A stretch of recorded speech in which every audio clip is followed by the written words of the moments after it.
Ito, tingnan nyo, open oh. Oh, wala oh. Oh, wala talaga oh. Hindi man lang gumalaw oh. Eto, balik tayo sa LX20. Mayroon nito taga Cagayan yata, nalimutan ko na. Taga saan to? Kaiser Robis, apelido nito eh. Okay. Ginawa ko na to noong nakaraang taon nagawa ko na to. Pinagawa na sa atin to dito. And then back job. Hindi, bumalik dito. Ginagamit din siyempre. Ngayon, ang problema naman is kabilang side is buo. Yung kabilang side is basag yung tunog niya. Basag yung tunog. Ngayon, ito yung aalamin natin. Hindi ko na sana nagagawa ng video, siyempre, di ba? Sabihin nyo naman ba yan, back job? Ay, wala namang perfecto dyan Hindi nagamit naman, siyempre, gamit lang yan, bumibigay naman And then, para makapagbigay idea tayo, di ba? Kahit papaano. Malay nyo, ma-encounter nyo yung ganitong klaseng unit na basag yung tunog, tapos ganito yung sira. At least, alam nyo kung saan kayo pupunta kapag yung ganitong klaseng issue, di ba? Kung anong sira or anong pyesa yung papalitan nyo. In case na mahanap ko. In case na mahanap ko. Kaya ito, binuksan ko na agad Sabi ko nga kanina, ayaw ko na sana gawa ng vlog, kaso sayang naman yung content. Okay, yung itong side na to is buo yung bias niya. Buo yung biasing dito. Dito ay wala siyang bias.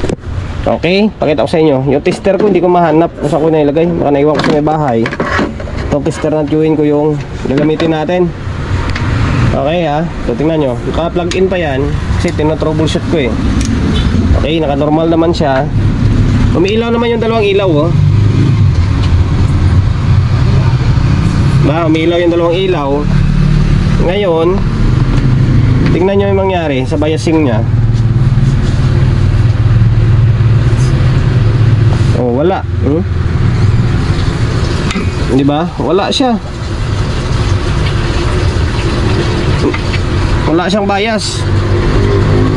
Binaliktad ko lang to kasi sabi ko baka sa kabilang side may bias, dito wala. Pares talaga wala as in wala siyang bias No, wala, di ba? Pero umiilaw yung dalawang ilaw. Indikasyon na good sana yan, pero walang bias. Ang gulo, di ba? May supply yan nakakabit baka sabihin nyo wala. May supply yan kasi nga umiilaw yung dalawang ilaw Ngayon, okay, i-trace natin to. Wala tayong pagpipilian kundi baklasin itong board. Baklasin talaga natin to kasi hindi naka-double sided dito. Kung double sided sana ito, pwede na tayong baklasin lang sa taas lang. Baklasin natin sa taas, pwede. Ang problema, hindi, sa ilalim kasi yung hinang nito. Kaya hindi talaga natin baklasin ito. Hanapin natin kung anong problema. Baka nakalawang lang. Binaklas ko na yung board sa may sink. And then ang dami kong binaklas ng mga parts para i-check. Kasi mahirap din man na mag-check na nasa circuit siya. Minsan nakala mo buo, yun pala may leak na. Dito sa drive niya 1837-4793, check ko buo. Ito dalawa na to, buo ito. Tapos dito 5401, 551 buo. Tapos yung mga switching diode 4148 buo rin naman to. Tapos dito dalawang 5401, 551 buo. Bulat ng mga yan Nitik na yan. Ito pala na-open itong 3.3 Ito to, sa banda to, dito naka GoPro tayo kaya hindi gaano ma-focus. Ito to, 3.3 and open to. Pakita ko sa inyo. Ito tingnan nyo, open hindi man lang gumalaw Teka lang one man game tayo wala wala talaga hindi man lang gumalaw 3.3 value nito. Sana ito na yun. Sana ito na yun. Ngayon tanggalin ko muna to tapos palitan. 3.3 orange, black, brown 3.3. Okay, palitan ko to. Tapos balik natin yung mga binunot natin na buo. Binalik ko na yung mga parts para mabilis lang yung video natin. Kung sakali na maging okay to, di ba? At least kahit pa paano makapagbigay idea ako sa inyo. Malay nyo, ganito yung sira. Tapos halos na check nyo na lahat. Wala yung mga transistor buo. Yung pala, di ba? Nakatago lang yan 3.3 yan Yung kulay orange na yan. Okay, naibalik natin yung kable. Tingnan natin pwesto natin dito kung Nagkakaroon siya ng bias. Okay. Yung tester, pwesto natin.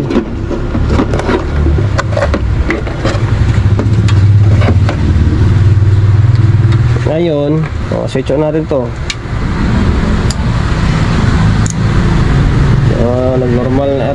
Nagre-relay naman siya. Yung ilaw naman yung mga ilaw eh. Wala lang talaga siyang bias. Ngayon, sana magkaroon.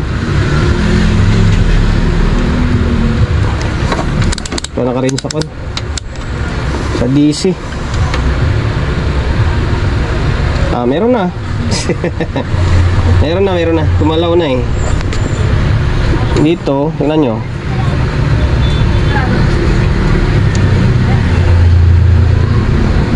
Ayan meron nasa 0.25.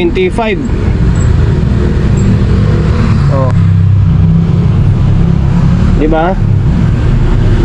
Meron na. Okay na to. Nahirapan ako magbalik-balik ng tester, ng wire ng tester. Okay na, working na siya. Okay. Balik na lang natin sa heatsink to. Yun lang talaga yung nasira. Yung tek na ko na to. Yung 3.3 na to. Hindi ko alam kung paano na nangyari na nasira ito. Dito pala guys, baka mapansin nyo yung wire.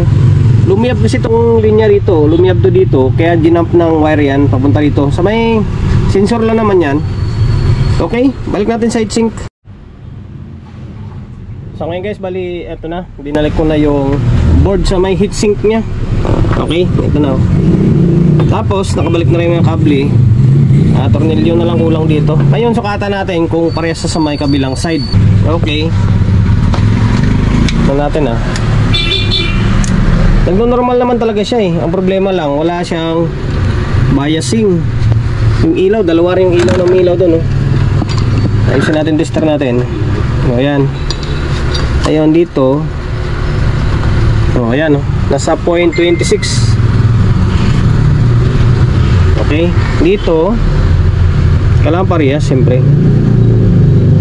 Para sa parehas, walang labis, walang kulang diba? Okay, working na. Yun lang, dahil sa 33 na yun, 3.3 na yun. Okay na, ngayon tornilyo ko na muna ito para diretso na tayo, tapos sabay lagyan ng audio ulit. Naglagay na ako ng speaker ulit, and then audio input. Ito, speaker natin. So audio input, yung cellphone natin na isa, tapos ito, nakatornilyo na. Okay. Hindi ko lang nakuhanan kasi ng video ito nung una Basag yung tunog dito. Basag yung tunog dito sa may channel 1. Ay, channel 2 pala, sorry. Yung channel 1 is good. Ito, good talaga to dito. Nakasan ko muna, kalang. Okay. Channel 2.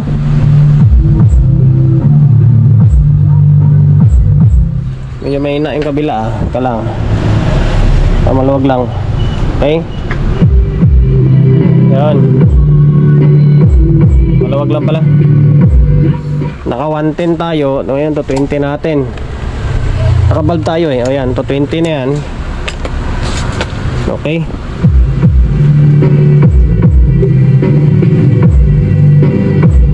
Ngayon, ito yung basag na tunog. Ngayon normal na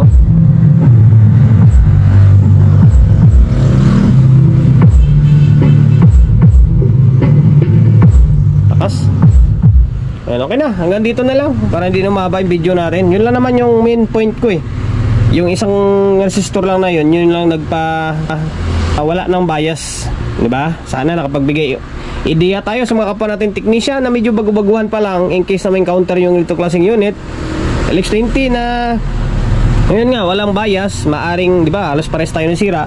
Yung resistor na yun na open, yung 3.3, puntahan nyo na lang agad yun.